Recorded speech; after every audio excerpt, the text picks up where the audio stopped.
గౌరవ ముఖ్యమంత్రి చంద్రబాబు నాయుడు గారు, గౌరవ ఉప ముఖ్యమంత్రి పవన్ అన్న కలిసి రాష్ట్రాన్ని అన్ని రకాలుగా అభివృద్ధి చేస్తున్నారు. గౌరవ ప్రధానమంత్రి గారు రాష్ట్రానికి పూర్తిగా సహకారం అందిస్తున్నారు. ఏకంగా ఆంధ్ర రాష్ట్ర ప్రజలు కోరిన అన్ని కోరికలు ఈ రోజు గౌరవ ప్రధానమంత్రి గారు తీర్చుతున్నారు. దానికి కారణం ఒకటే, మొన్న జరిగిన ఎన్నికల్లో 25 స్థానాల్లో ఎప్పుడైతే కూటమి పార్లమెంట్ 25 స్థానాల్లో కూటమి ఎప్పుడైతే 21 స్థానాలు గెలిచిందో, ఎస్ ఆంధ్ర రాష్ట్రం ఇప్పుడు ఎన్డీఏ వెనకుంది, ఆంధ్ర రాష్ట్రం ఎన్డీఏకి కట్టుబడి ఉంది. అందుకే ఆంధ్ర రాష్ట్రానికి అన్ని చేస్తానని అడుగు వేశారు మన గౌరవ ప్రధానమంత్రి నరేంద్ర మోడీ గారు. ఇప్పుడు మనం చేయాల్సింది ఒకటి ఉంది, ప్రజలకు దగ్గర అవ్వాలి. అహంకారం ఈగో పక్కన పెట్టుకోవాలి. అహంకారం ఉంటే ఏమవుతుందో మనందరం చూసాం. 151 సీట్లు ఏమైంది? 151 సీట్లు ఏమైంది? 11 అయ్యాయి. అందుకే నేలపై ఉండాలి, ప్రజలకు సేవ చేయాలి.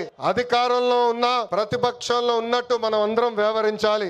చిన్న కుటుంబంలోనే సమస్యలు ఉంటాయి. 3 పార్టీలు కలిసినప్పుడు చిన్న సమస్యలు రావటం సహజమే. ఈగోలు పక్కన పెట్టండి, అందరం కలిసి పనిచేద్దాం. విడాకులు, మిస్ ఫైర్లు, క్రాస్ ఫైర్లు ఎట్టి పరిస్థితుల్లో జరిగేదానికి లేదని ఈ సభాముఖ కార్యకర్తలందరికీ నేను తెలుపుతున్నా. ఈ మహానాడు వేదికగా ఒక ముఖ్యమైన విషయం ఆంధ్ర రాష్ట్ర ప్రజలకి నేను చెప్పదలుచుకున్నా. ప్రభుత్వ కొనసాగింపు చాలా చాలా అవసరం. ఒక రాష్ట్రం అభివృద్ధి చెందాలంటే ప్రభుత్వం కొనసాగించాల్సిన అవసరం చాలా ముఖ్యం. 2014లో కట్టుబట్టలతో మన ప్రయాణం ప్రారంభించాం. 2014 నుంచి 19 వరకు సంక్షేమ అభివృద్ధి జోడి ఎద్దుల బండిలాగా మనం నడిపించాం. 2019లో విధ్వంస పాలన వచ్చింది, విధ్వంస ప్రభుత్వం వచ్చింది, ఒక సైకో ముఖ్యమంత్రి అయ్యాడు. దానివల్ల ఆంధ్ర రాష్ట్రం 30 సంవత్సరాలు వెనక్కిపోయింది. ఆంధ్ర రాష్ట్రం చాలా ఇబ్బంది పడింది. ఒక్కసారి ఆంధ్ర రాష్ట్ర ప్రజలు ఆలోచించాలా. గుజరాత్ లో బీజేపీ వరుసగా 7 సార్లు గెలిచింది. ప్రభుత్వ కొనసాగింపు వల్ల ఈ రోజు గుజరాత్ లో అన్ని రంగాల్లో వాళ్ళు అగ్రస్థానంలో ఉన్నారు.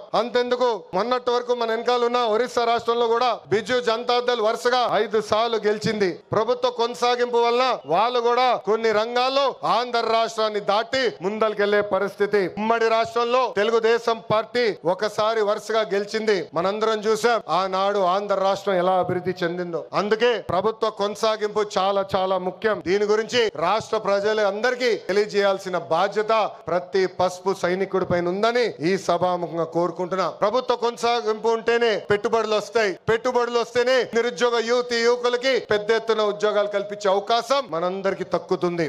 ఈ రోజు దేవుని గడప సాక్షిగా రాయలసీమ ప్రజల్ని కొన్ని ప్రశ్నలు అడగాలనుకుంటున్నా. తల్లిని చెల్లిని మెడబట్టుకుని బయటికి ఎంటేసింది ఎవరు? సొంత బాబాయిని లేపేసింది ఎవరు? జే బ్రాండ్లు అమ్మి పేదల రక్తం దాగింది ఎవరు? పళ్ళ కింద ఉన్న ఎర్ర బట్టను నొక్కి ప్రజల్ని బాధింది ఎవరు? అందరూ ఎర్ర బుక్కు అని ఏడుస్తున్నారు. ఎందుకయ్యా అంత ఏడుపు? నేను ఆనాడు చెప్పింది ఏంటి? ఎవరైతే చట్టాన్ని ఉల్లంఘించి ప్రజల్ని కార్యకర్తలు ఇబ్బంది పెట్టారో చట్టపరంగా వాళ్ళ పైన యాక్షన్ తీసుకుంటానని నేను చెప్పా. ఈ రోజు ఎర్ర బుక్ కాదు కదా, ఎర్ర రంగు చూస్తేనే వణికిపోయే పరిస్థితి వస్తుంది. ఎర్ర బుక్ అంటే ఒకడికి గుండుపోటు వచ్చింది. ఎర్ర బుక్ అంటేనే ఒకడు బాత్రూమ్ లో కాలు జారి చెయ్యి ఎర్రగొట్టుకున్నాడు. ఇంకొకడు ఏమయ్యాడో మీ అందరికి తెలుసు. అర్థమైందా రాజా? అర్థమైందా రాజా?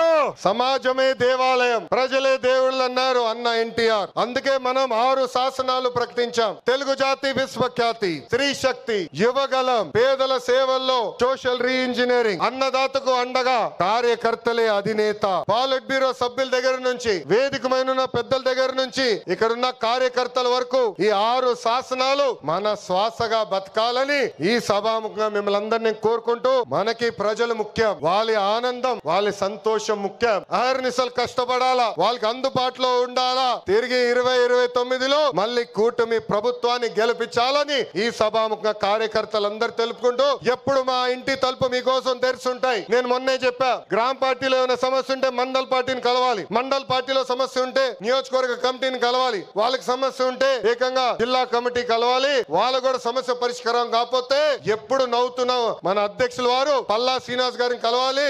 ఆయన వల్ల కూడా అవపోతే మీ లోకేష్ మీకు అండగా నిలబడతారు. మీ సమస్య పరిష్కరించే బాధ్యత నేను తీసుకుంటానని పసుపు సైన్యానికి ఈ సభాముఖంగా నేను హామీ ఇస్తూ, ఈ రోజు గౌరవ ముఖ్యమంత్రి గారు చంద్రబాబు నాయుడు గారు వేదిక పైన వచ్చినప్పుడు ఒక పాట పెట్టారు. ఆ క్షణంలో నాకు చాలా బాధేసింది. ఎందుకంటే ఆ పాట వినిన తర్వాత గౌరవ ముఖ్యమంత్రి గారిని నేను రాజమండ్రి జైల్లో మొదటిసారి కలిసిన సంఘటన గుర్తొచ్చింది. చాలా బాధేసింది. ప్రజల కోసం ఆయన జీవితం ఆల్మోస్ట్ పోయింది. అక్టోబర్ లో 2003 బాంబ్ బ్లాస్ట్ లో నక్సలైట్లు ఆయన పైన దాడి చేశారు. నాడు నేడు ఎప్పుడు ఆయన ప్రజల గురించి, ప్రజల భవిష్యత్తు గురించి ఆలోచించే వ్యక్తి. అలాంటి వ్యక్తికి ఎందుకు దేవుడు ఆనాడు ఈ పరీక్ష ఇచ్చాడా అనుకున్నా. ఇప్పుడు అర్థమైంది. తెలుగు ప్రజలు తిరిగి చంద్రబాబు నాయుడు గారు వెనక నిలబడేదానికి దేవుడు మనందరికి ఒక పరీక్ష పెట్టాడు. ఆ పరీక్ష జయించాను. అందుకే ఈ రాయలసీమ గడ్డ తెలుగుదేశం పార్టీ అడ్డా అని తెలుపుకుంటూ